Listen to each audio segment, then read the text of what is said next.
Marajaw na hapon, dakbayan sa Surigao. Welcome din na sa programang 1FM Top of the Hour News. 32 minutos nang nilabay sa alas 3, adlaw karong Miyerkules, pizza 30 sa buyan sa Abril 2025, katapusang adlaw sa buyan sa Abril.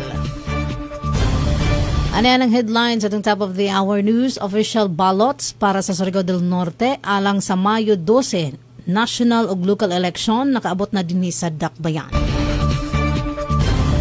Sa detalye, nakaabot na kagabi ang tagkargahan ng mga official ballots nga gamiton sa Mayo 12, 2025 national ug local elections.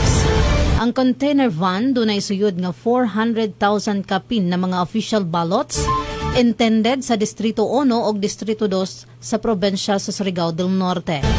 Ani ang tipik na pamahayag ni Provincial Election Supervisor ng Surigao del Norte, Attorney Alvin Canta, kung nganong kagaina pa sa buntag kinigiablihan ang container van. But the thing is, we would like to inform the public, the political parties, that while maabot karong alas 6 ang atong mga balota, or alas 7 ba for that matter, ato nang ablihan for segregation, ugma na alas 5 or alas 6 sa kadlawon. Nga naman nga ugma naman nato ablihan, kabalo man tanong nga alas 5, alas 6 sa gabi, buntag, gabi medyo ngit-ngit na. So naglikay kita sa mga possible issues. So we decided, the body decided nga pag-ablihan ang cargo where the ballots are being loaded or presently loaded on the way to Surigao del Norte.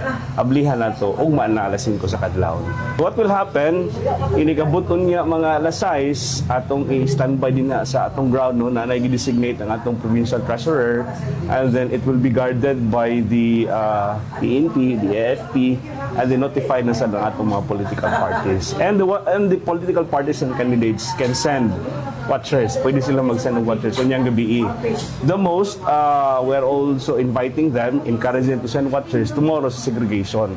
Kay Tibok, Surigao del Norte, Manila. So, what will happen tomorrow, 5 o'clock in the morning, ablihan ang nakasilyo, nakapadlock, na cargo nato, and then isegregate na nato ang mga balota matag lungsod.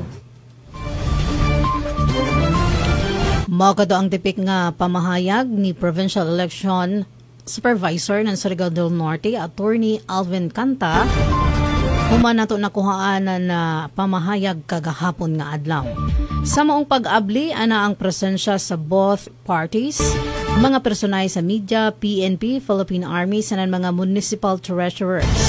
Human pag-identified sa kada munisipyo, taga segregate dajon kini ngadto sa matag munisipyo dinhi sa mainland. Magado ang atong balita diri na sa 1FM Top of the Hour News. 35 minutos nang nilabay sa alas 3. Kini si Jen Ambid. Ang tudog mapuhon sa samang oras sa mga istasyonan din hilamang sa 96.1 1FM na kami mahimutang sa 4th floor UFCO Building, Navarro Street, Surigao City, and a proud member of a KBP, kapisanan ng mga broadcaster ng Pilipinas. Marajaw na hapon, dakbayan sa Surigao. This is your only one. 1FM.